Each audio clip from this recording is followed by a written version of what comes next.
Frontline is a presentation of the Documentary Consortium. Tonight, the Gulf War and its aftermath for Black America. 30% of the U.S. ground forces were African Americans. And it was General Colin Powell's military doctrine that guided the success of the operation. First, we're going to cut it off, and then we're going to kill it. No black human being in America has ever exercised as much power as Colin Powell does. Now, don't show me a Joe Louis, a Colin Powell, when mothers can't feed their children. Law professor Charles Ogletree examines the issues of war, peace, and race at a church meeting in Philadelphia. We have a war to fight on drugs. We have a war to fight on poverty. Every time a bomb dropped, every time everybody read, yeah, there was another bomb, another Nintendo game, it cost you, the taxpayers. Tonight on Frontline, Black America's War.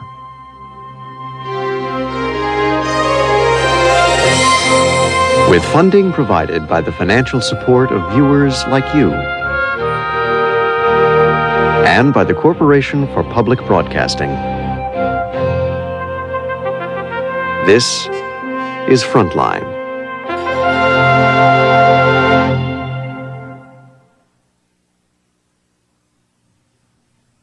In 1917, as America entered the First World War, the great writer W.E.B. Du Bois made a public plea to the Negro community. Let us, quote, forget our special grievances and close ranks, he wrote. If the black man could fight to defeat the Kaiser, he could later present a bill for payment due to a grateful white America. Du Bois clearly believed it, and he encouraged blacks to sign up for that war. He was doubly disillusioned, therefore, when young black soldiers returning from France were lynched, still wearing the uniform of their country.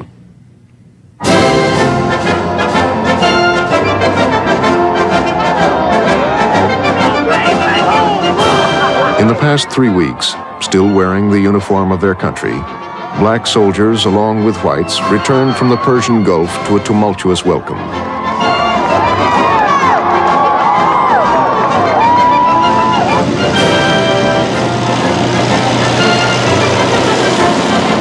Never before in the history of this country were blacks so prominent in the front lines of war.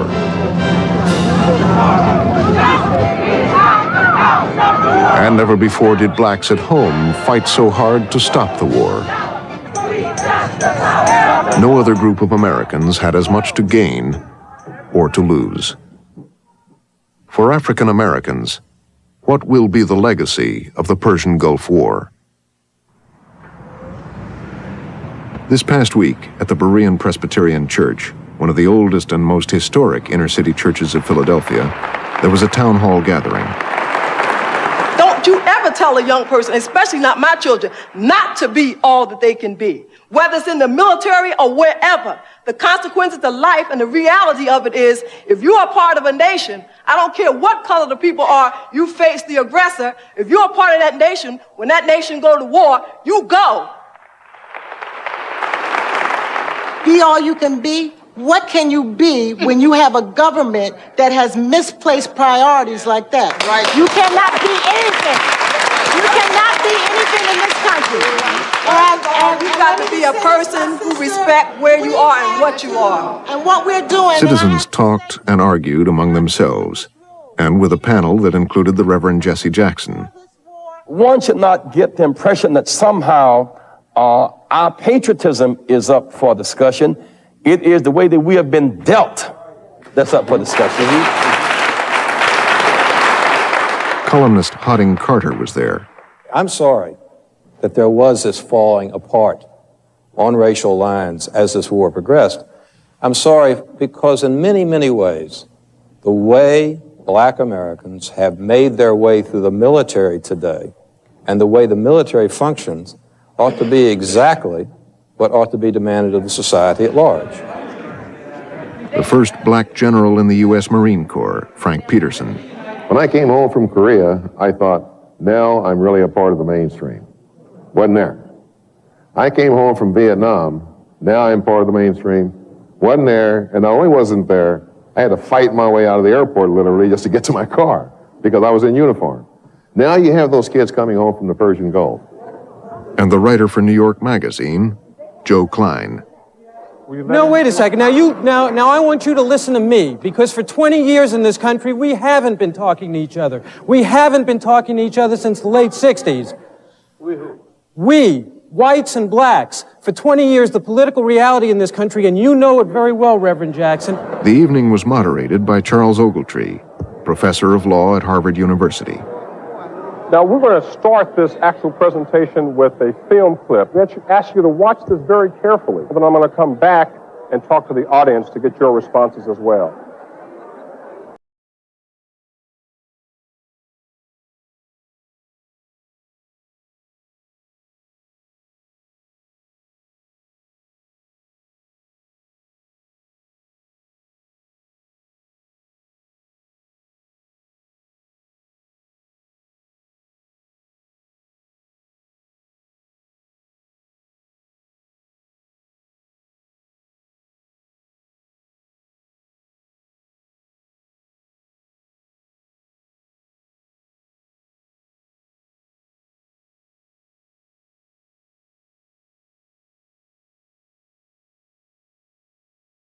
In African American life, especially among its leaders. What are the stakes for blacks when this country goes to war?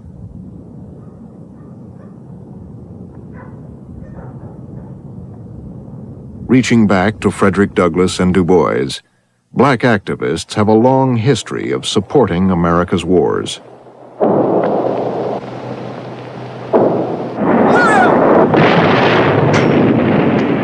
In World War II, the slogan among black troops was the double V: victory abroad, victory at home. Still in segregated units, blacks agitated for the chance to fight, in the hopes of being repaid with better lives at home. Everybody supported the war at that time, World War II. Blacks were urging the government to put them in combat services. Vietnam marked a turning point. The front lines were nicknamed Soulville because blacks were so numerous. Black troops were bitter, and racial tensions ran high. You found that your units, your actual grunt units, your frontline companies, platoons, were predominantly black or minority. So you wind up essentially as a rifleman. You're a grunt. You're on the ground, you're in the dirt. That's where they wound up. They were the troops who were actually doing the fighting. This is the old Thomas Edison High School in inner-city Philadelphia. 54 of its students were killed in Vietnam, more deaths than any other high school in the country.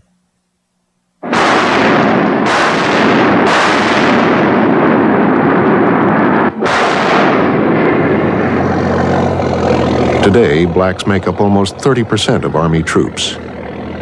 Last fall, as America steeled itself for a long ground campaign, it was anticipated that about a quarter of all casualties would be black. Blacks all over the country knew people who had gone into the reserves in order to augment meager incomes. And the idea of preserving the Kuwaiti way of life, or protecting the Saudis and protecting their way of life, is a very hard sell for people who have a hard time keeping a kid in a public school. Meanwhile, America's upper classes were almost entirely absent from the Gulf. Lower Marion High School, in a suburban neighborhood, just a few miles from Thomas Edison. The armed forces come here looking for recruits, but in schools like this one, they find few takers. I think it's really aimed at people who have a lot less money around than we do. A recruiter from a good college could get 10 to 20 or more people.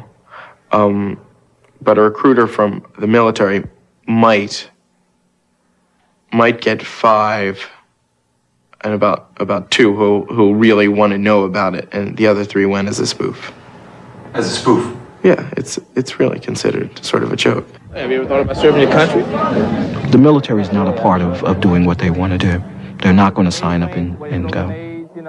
They know that those battlefields, you can die, and they're not about to. They have a future that they've planned on Wall Street and other places, and it does not include the armed services. That's why they're very, very happy to brag about, quote unquote, the all-volunteer army. Those guys volunteered, they say, but they never take into consideration that the reason why they volunteered is because they had no place else to go.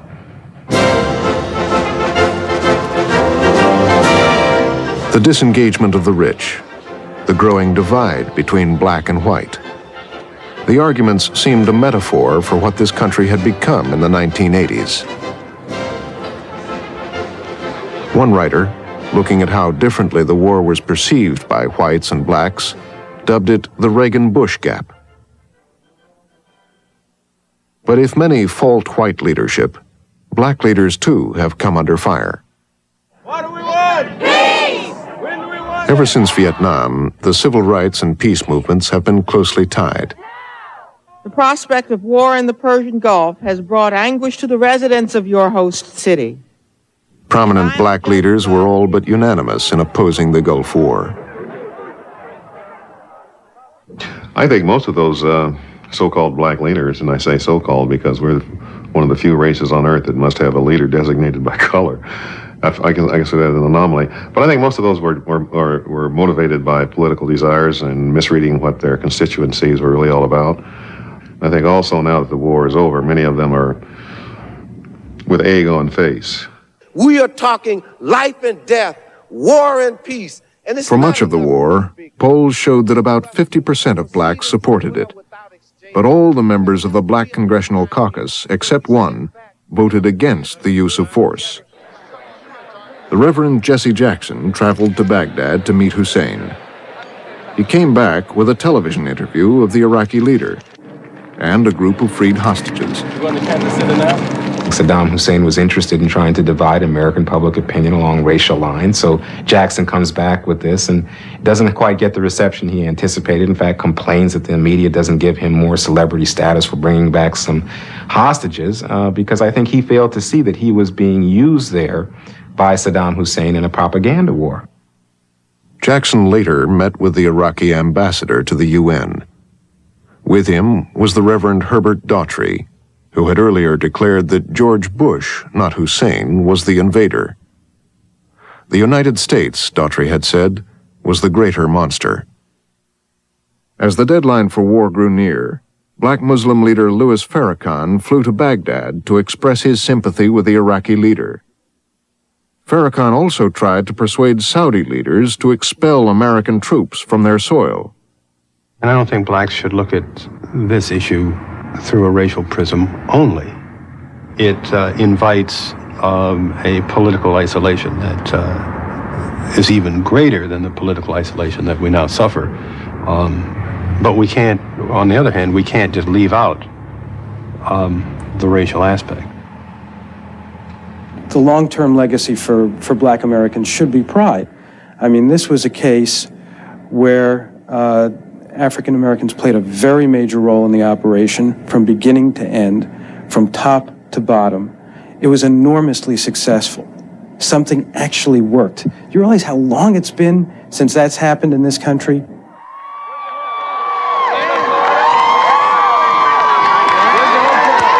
If history is any guide, black soldiers are coming back to this country with new confidence, unwilling to settle for the lives they had before. They have fought the war abroad, and now they're home. What war they'll fight next remains to be seen. We have a young man here in the audience who's in the military, I believe. Sir, you wanted to respond? I talked to Lieutenant Mr. Klein. My brother's in the Gulf, and the day before he shipped out, I drove down to Stuttgart, Germany, to speak with him and to speak to the people that were shipping out with him. And pertaining to your saying that people are not mercenaries, many of the African Americans were very concerned with their role in the Gulf, and that they were going to fight on other dark-skinned people, and that America made no effort to free South Africa or free the Palestinians. So there's a deep concern amongst the African Americans, the ones I've seen. I can't speak for all. I'd like to point that Well, before you leave, you're saying your brother, as willing as he was to go to the Persian Gulf, he was still not had other important issues that he thought should be addressed, like he was sanction. he was not willing. He was not willing. He was not willing. Well, it's a volunteer army. Yes, it is. So what did he volunteer to do? He volunteered because the alternative. Oh, wait, excuse me. Because of the alternative. Why don't you? The military allows you an alternative. Being from the inner city, there's certain other things that are available to you. You have sometimes the drug trade. And if you don't want to get involved with that, higher education has been taken away from us during the Reagan/Bush administration. So you can do the underground or you can join the military. Okay. So many African Americans choose the military. Anyone else who says no? Anyone else who says no? We should not go? Sir? Well, as a matter of fact, I was involved in a program here in Philadelphia where we were trying to counsel and advise blacks not to choose the military as a way out. But the thing about it is that our situation has not changed since slavery. When we were slaves, we had to work as slaves if we wanted to live or survive. Well, what about today? We have to do. You've got a General Peterson who joined decades ago, rolls up through the ranks, has been the first African American to be a general in the Marine Corps. Aren't you doing a disservice to his commitment and his loyalty to say don't go? Why he goes is his business. All I'm saying, does he know why he is going and who he is serving? We'll ask he him. is not serving us All by right. going. General Peterson?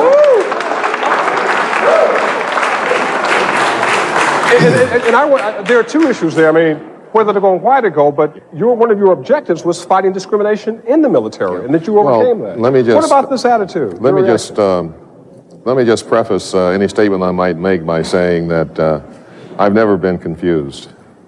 That's not one of my traits.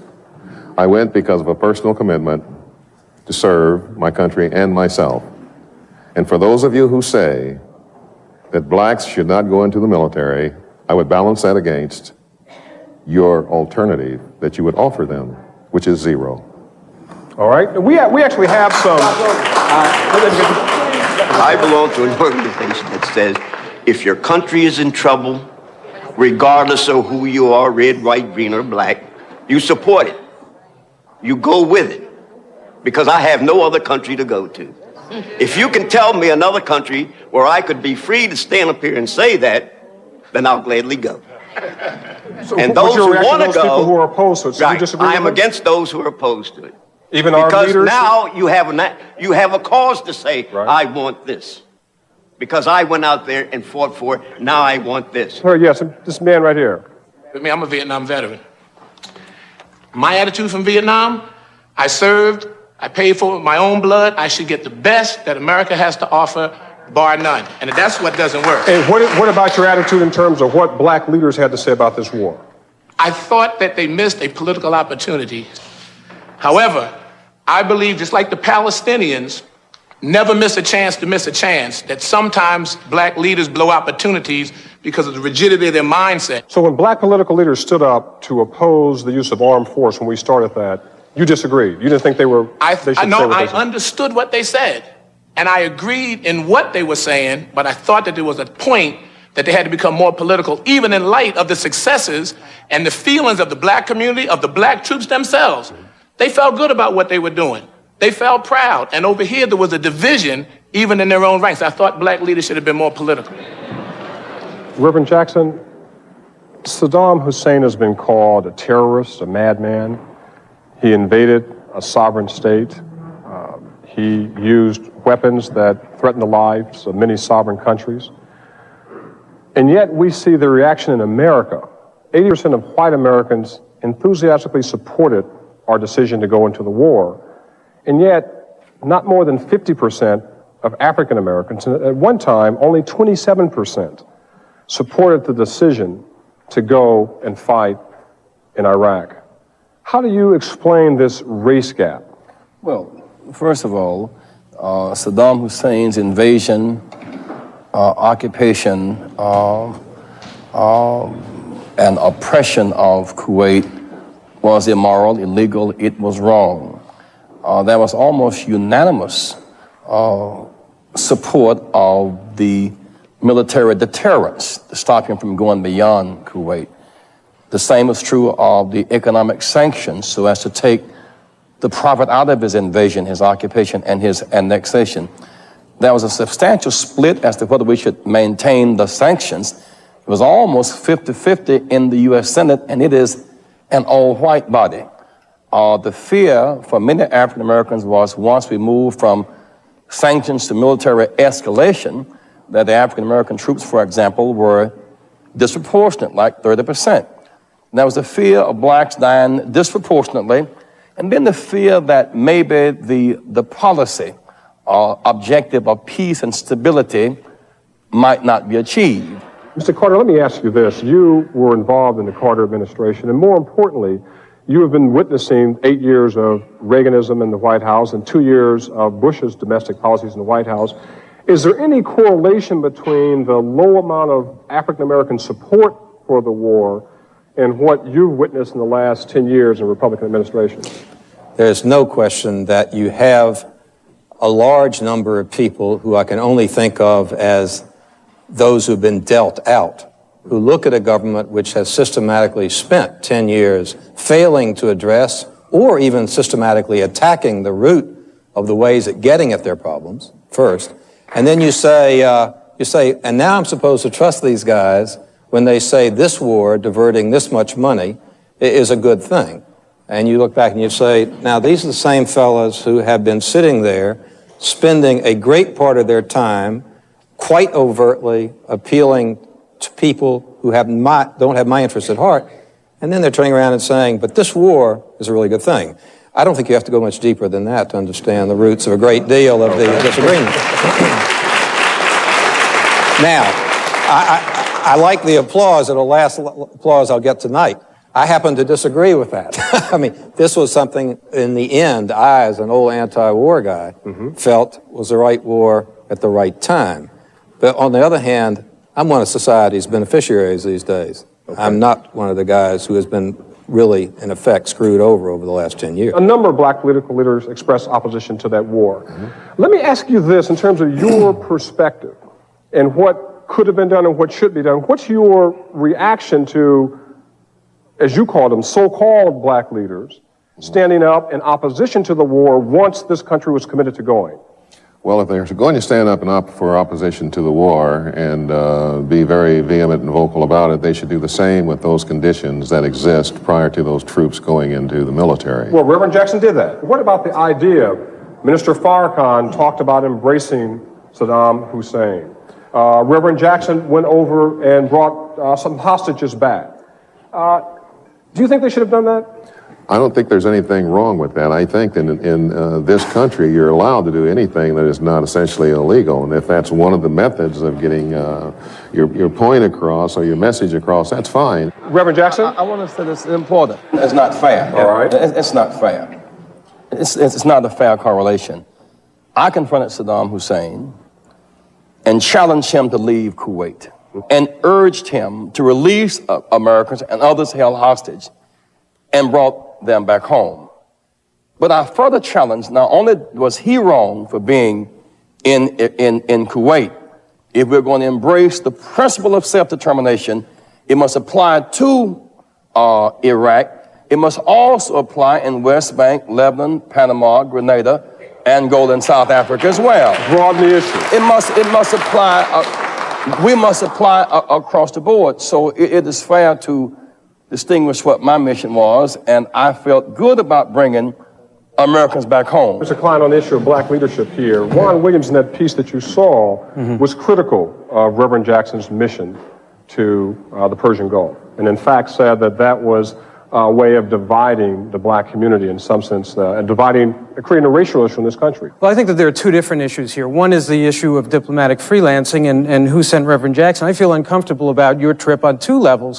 One, as a journalist, I think that mixing journalism and diplomacy is kind of off the board, which you were doing there. And secondly, I think that there's a possibility in the case of freelance diplomacy, of sending mixed messages.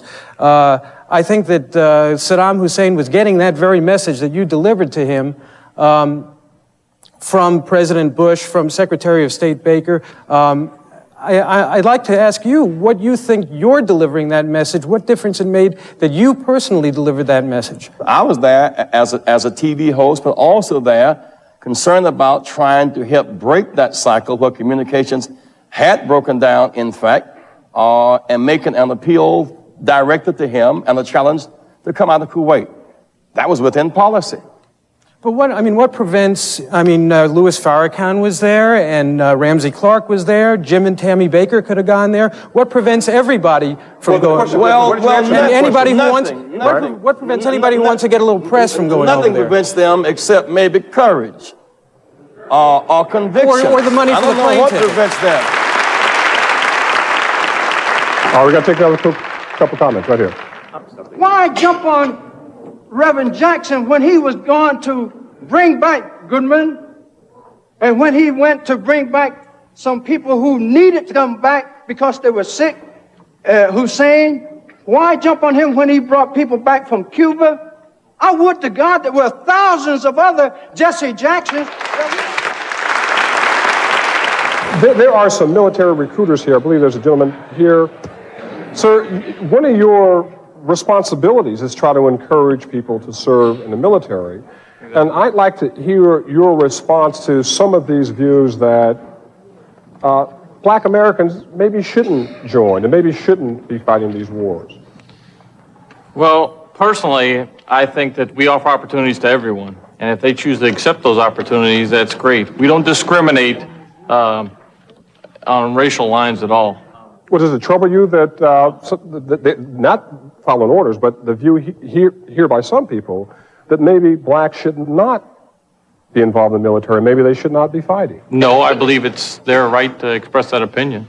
I don't have any problem with that. Again, as Reverend Jackson stated, I don't feel any problem with people not supporting the conflict. That's what we're fighting for. That's what the military is there for, to support their right to express their opinion. Reverend Jackson? I want to say this is important because this issue, it's so finely cut. We have earned our rights with our blood.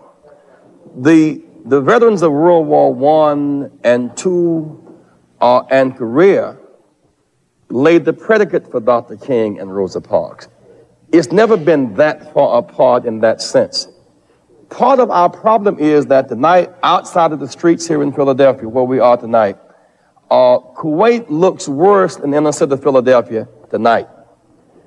But 2 years from now, Kuwait will be rebuilt and inner city of Philadelphia will be 2 years worse off. That's a part of our problem. That the risk-reward ratio is off here. Just last week, the brother raised such a profound question. As our troops are coming back home, hugging wives and babies, looking for a job in the middle of an economic recession, the ambassador of Kuwait took a plane load of business people to Kuwait for a $100 billion 5-year plan for 500,000 people. The troops who fought in the war should have the first cut on the redevelopment of Kuwait. It's like there is no equation where reward and risk ever comes together. Okay. It's not so much for or against war, it really comes down to reward and risk. And for us, it's high risk and low reward. And that's part of the agony that you feel here. Okay. Then I'm going to talk a little bit, we're going to talk about reward and risk as Reverend Jackson has characterized it. And we want to talk about that reward and risk in terms of General Colin Powell, who, as you know, based on his role in the Persian Gulf, was the most powerful African American in this country, and perhaps one of the most powerful in this country's history, given the power that he had to make decisions. We're going to have a short videotape production about General Powell, chairman of the Joint Chiefs of Staff, and African American. And we're going to talk about General Powell's role in the war and his role as a leader in this country. As a measure of effectiveness of how we're doing in the air campaign, I just pull these two things out. I've laundered them so you can't really tell what I'm talking about because I don't want the Iraqis to know what I'm talking about. But trust me, trust me. The most sensitive decisions of war and peace. The trusted inner circle of men. And for the first time ever, a black man among them.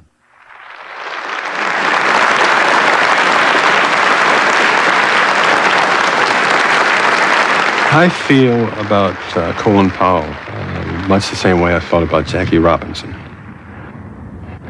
This man is a pioneer. There has never, in the history of America, been a more powerful black human being. Ever. No black human being in America has ever exercised as much power as Colin Powell has. Our strategy to go after this army is very, very simple. First, we're going to cut it off, and then we're going to kill it. Colin Powell poses a dilemma to other black leaders. He is a symbol of black pride, and he is also the most hawkish chairman of the Joint Chiefs since the days of Vietnam. It's not just the established black leadership, but it's also the Democratic Party that would have problems conceptually with Colin Powell.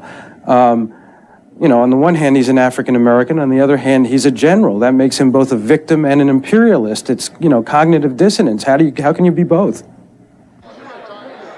Colin Powell has moved between two worlds, the White House of Reagan and Bush and the network of black organizations around the country. These two worlds have been at odds for much of the past 10 years. What does Colin Powell really stand for? And what will his rise to power mean for other black Americans? Colin Powell was born at the fringes of Harlem.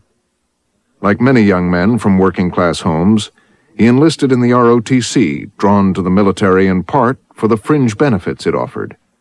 That was more than 30 years ago. Now reporters comb through his past, looking for clues.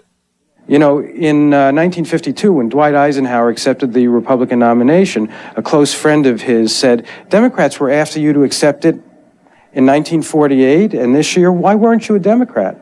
And Eisenhower said, well, look, I grew up in Abilene, Kansas. I never knew Democrats. What are Democrats? Colin Powell grew up in Washington Heights in New York. He went to City College in New York. He speaks a little Yiddish. I don't think he probably met very many Republicans. He may well be a Democrat. The last time anyone could fix a political identity on Powell was in 1964, when his Volkswagen had a Johnson for President sticker on it.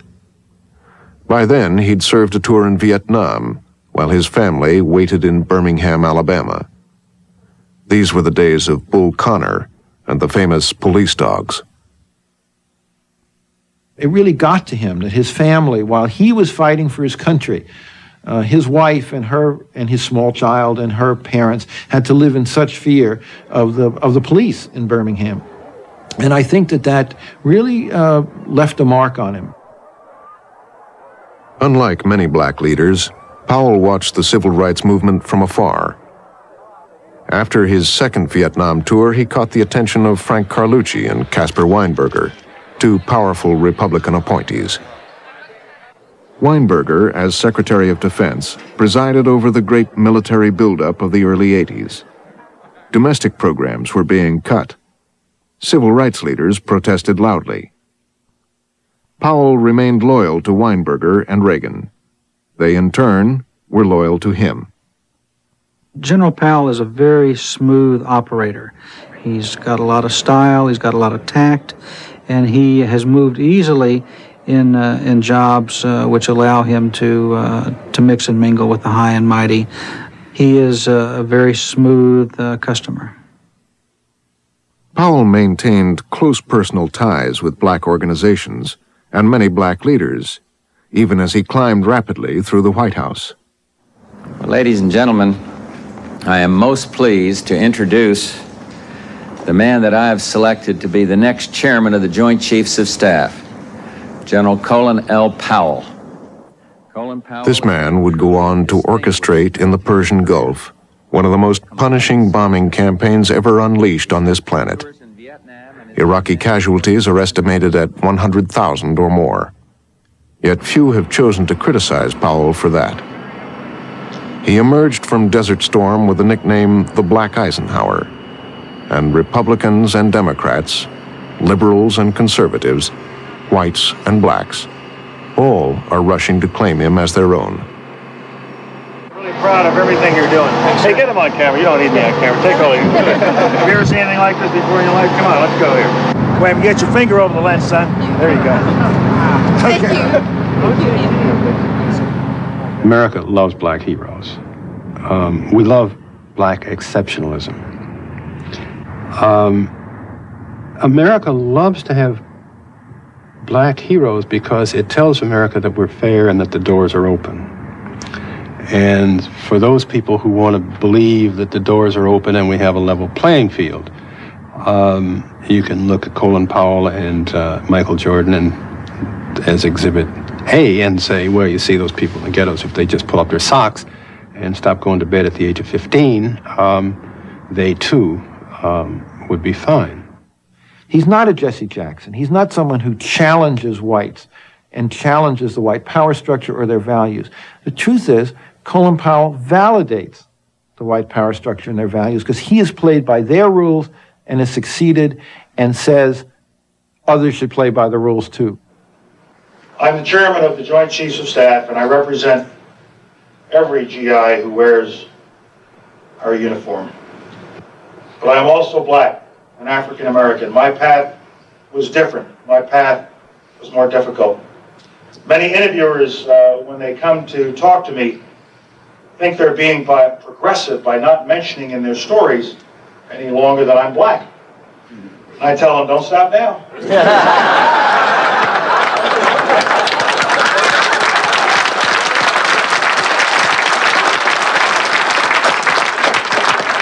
I shot somebody, you'd have mentioned it.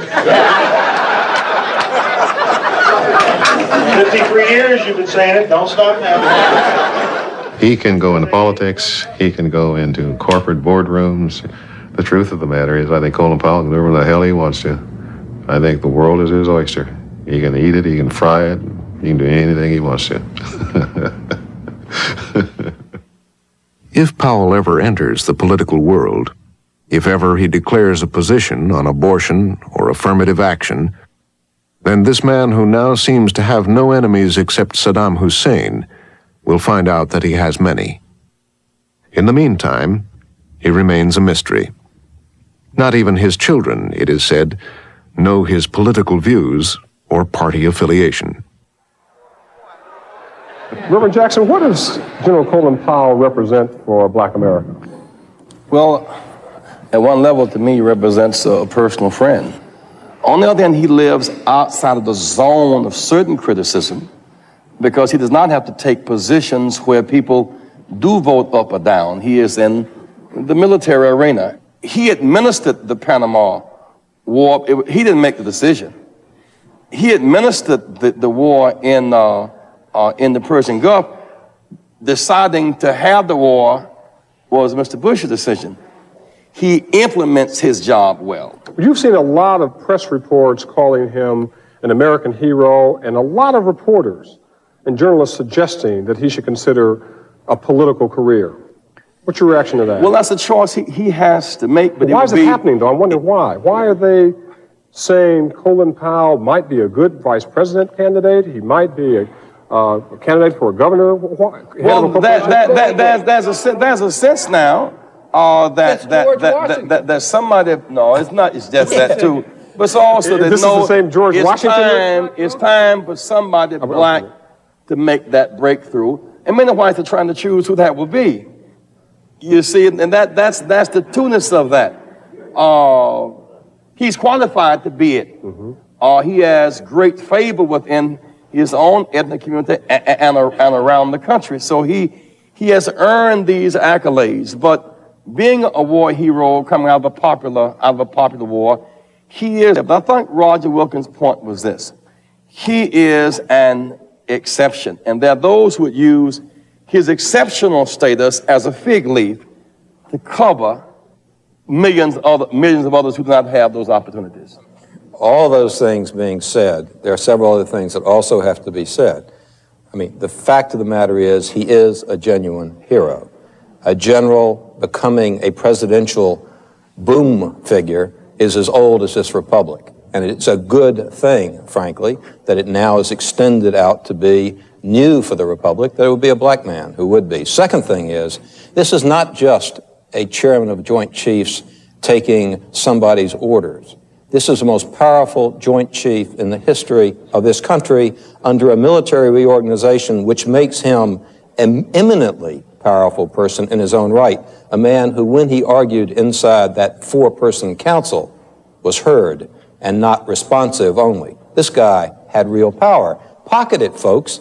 Whether you like the war or not, the man was a power player who had positions which carried the day inside that debate within that circle of President, Secretary of State, Secretary of Defense. Sir, you have a comment? You set up? Black leaders have been attacking Colin Powell. In what way? You said he just administered. First of all, the Bush administration is on the line, and the Republicans to deliver to these people when they come back. No doubt about it. You said he only administered the war. Bill Gray, and I have a lot of respect for him, but he denigrated his own position and the Black Caucus by saying Colin Powell was not a policy maker, he was just a policy executor. That's saying that Colin Powell is a house nigga. And if they say that blacks shouldn't have been in the war, shouldn't go to the Gulf, and Colin Powell sends them, that's the house niggas sending the field niggas to die. That's what they said, and that's the anger that I have. Well, that is an unfair characterization of his role. That's not Congressman Gray's position, and certainly it is not my position. In the final analysis, the commander-in-chief determines war and determines ceasefire. Everyone beneath that is an implementer and an inputter in that process. That's no denigration of Colin Powell. Well, it's not fair. You're telling me a black cop can't arrest a black drug dealer. We got black police. We'll get you in just a minute. We'll get right back to you, sir. We'll get to you. People said, excuse me, Reverend Shepherd, people said the same thing when blacks wanted to get into the police force. They said it was racist. Blacks became police officers, and then they accused them because they had to fight black street crime. A black policeman can't fight black street crime. A black general can't send black soldiers over the war. I mean, it's crazy. I don't understand what you're telling us. You got problems going into corporate America, problems going into education system. We got problems everywhere, but we have made gains. Stop telling black people that they've done nothing, they've accomplished nothing. They have, and we need to move on from here. My point is... Mr. Klein, is there a difference between Colin Powell and other black leaders? I think that, other black leaders, you're generalizing. I think that well, as let's take Reverend Jackson, for example. Let me be specific. I've heard him mentioned for president. Here you are, you're a journalist. You've got two people. You've got Reverend Jackson, who's been in the political front for a long time. You've got Colin Powell, where the public and the press are saying this guy has great political potential. Mm-hmm. Are they different? Are they different? Of course they're different. All right. I've seen Jesse Jackson in inner city high schools inspire kids the way I've never seen another American. But I haven't seen Jesse Jackson move 500,000 troops and a whole army over to the Middle East. So they have different skills. They're different human beings. What I was going to say before is this, that as blacks move more into the American mainstream, as they have and will continue to do, you're going to see a greater diversity of black leaders and differences among them. You're seeing Doug Wilder, you're seeing Mike Espy in Mississippi, you're seeing Gary Franks in Connecticut, you're seeing all kinds of different people. Okay. Point is, our differences as human beings are self-evident because we have different parents, and different orientations. And there is no conflict between our position. Jesse Jackson as president and Colin Powell as chair of Joint Chiefs allows both of us to function compatibly. We're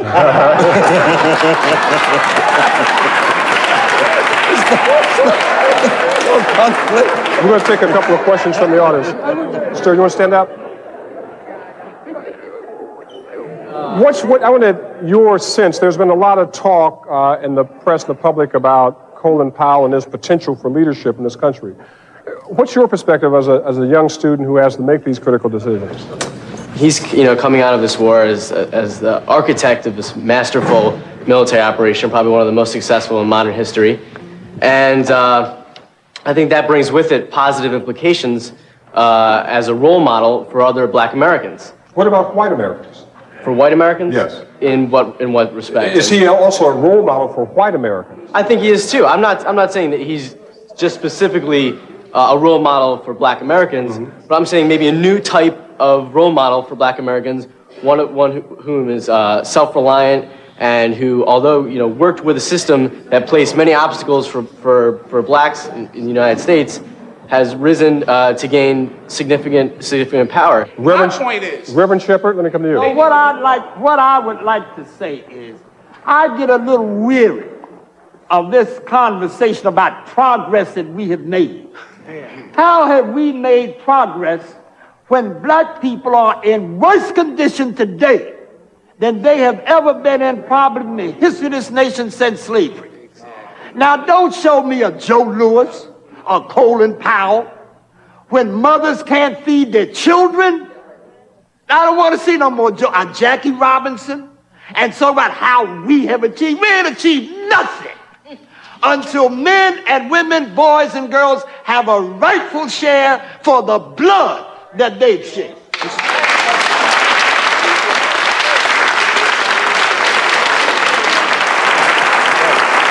Wait. Mr. Carter? Wait. I'm coming to you. Mr. Carter? Black America has not achieved yet, in large part because of white America, what black America should have as American citizens. That is a fact. But to say that no black Americans have achieved anything and that things are worse is simply wrong, and I cannot sit here and allow it. I'm sitting here, I'm sorry. It'd be very popular for me to go right like that to you, and it's dead wrong. Dead wrong. You get a response, let me finish his point. Dead wrong.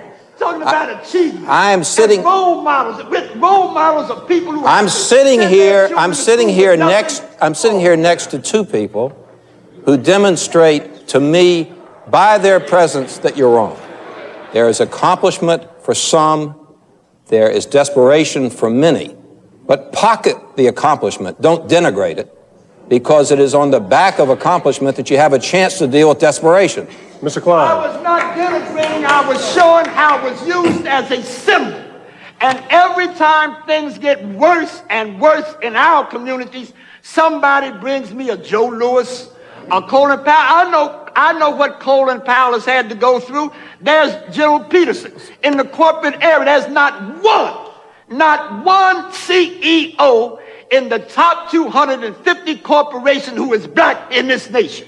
Please, when we are on the verge of almost a total destruction of our community, to talk about progress is almost insulting of one or two individuals. Or even 10 or 11.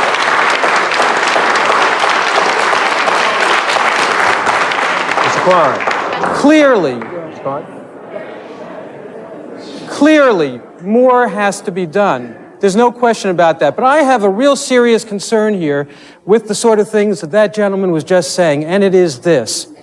It is the exact opposite message that I've heard Jesse Jackson deliver in high schools across this country.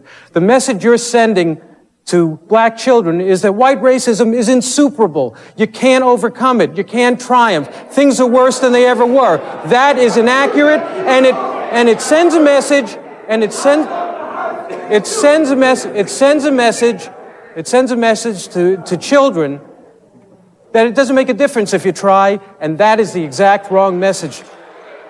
As I listen to him argue his case, and two journalists speak right past him, it says so much why there's so much hostility toward the press, because it is so white, and it is so male, and it's shooting past us, and not hearing really what we have to say. Mr. Carter? I got it.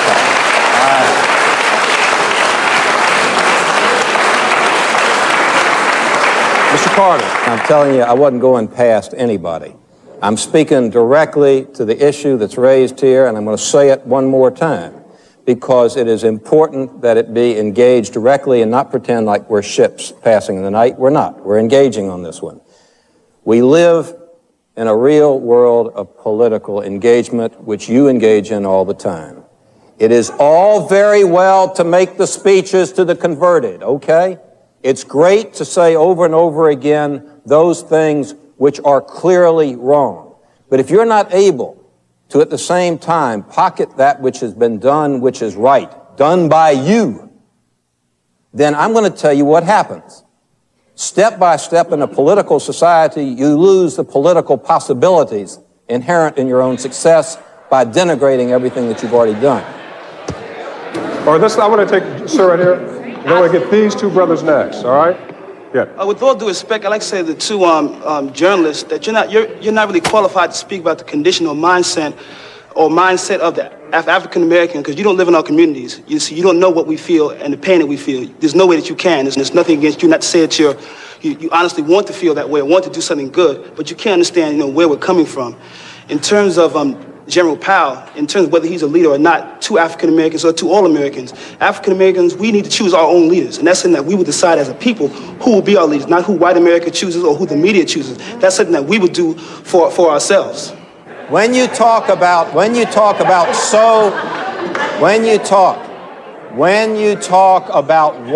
nominated leadership, absolutely no white should name any leader for any black community, period. But if you think there's going to be a leadership of this nation without white votes, you're crazy. Right. It's got to be put together, and it's going to have to be with two. Your comment? I think we're a little confused here. I don't think any of the black community objects to any American citizens, black, white, or any other color, going into the military services.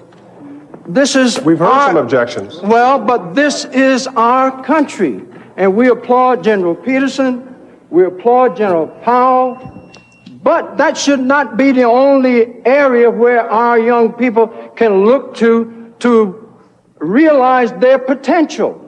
Mr. Klein? I'm not so worried about the troops when they come home. I think if there's any resume line that is going to get you a job over the next 30 years in this country, it's I participated in Operation Desert Storm. This is going to be different from every other war. Yeah, in this case it is, and because why? It's a different army. It's a different structure. As opposed to my distinguished colleague, I might say that I think I'm not optimistic that there will be openings. When you speak of jobs being available, those jobs were there before those kids went into service. What's changed? A war? No. The labor unions, the various companies, are they going to open their doors now that these kids have fought? What's changed is why open the doors for a 5-day war when they weren't open for a 360-day war? One final question here. And the question is, when the president spoke before a joint session of Congress, I didn't hear a concrete, well-defined, well-thought-out plan for this country. We had Desert Storm. The question is, what about Desert City Street? If we don't get the domestic agenda that you're talking about, what happens the next time we're called? Should we go? No. Should we pause?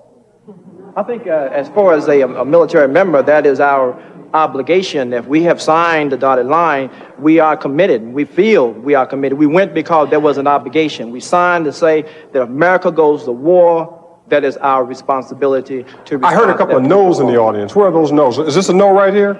Also, and please listen. I have a Powell in my pocket, a Jesse Jackson in my pocket, but I say if the president says there's another war, hell no, we won't go. Because in my pockets, I am not feeding my children. I'm not housing my people. I have no education and no jobs. Until the war is fought here at home, until billions of dollars is pumped here at home, I say we will not go to war. We will stand up against it. Now, in case the press wants to play her position in a funny way, in the war, everybody got something out the deal. The Egyptians got their debt forgiven. The Syrians got debt forgiveness and got spoken to. Israel got more security and more support. The Kuwaitis get their country back. So the idea of expecting to get something out of the war is not an unreasonable expectation. And so when the question becomes, we go to war and we come back, what we get must not be put down as a less than valid concern. Everybody in the alliance got something out the deal. So those who are on the front line must expect to get at least their civil rights out of the deal. That's fair. Mr. Klein? Thank you very much.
Funding for Frontline is provided by the financial support of viewers like you and by the Corporation for Public Broadcasting. Frontline is produced for the Documentary Consortium by WGBH Boston, which is solely responsible for its content.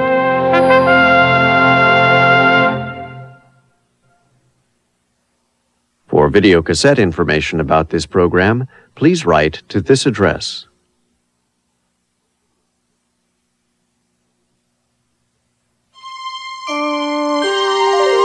This is PBS.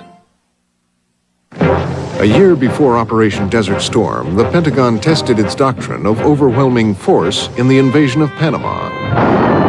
Burn, baby, burn. But today, Panama is still plagued by charges of drug trafficking and money laundering. As time goes on, people forget the Noriega regime and are more conscious of the problems created by the invasion. War and Peace in Panama. Next time on Frontline.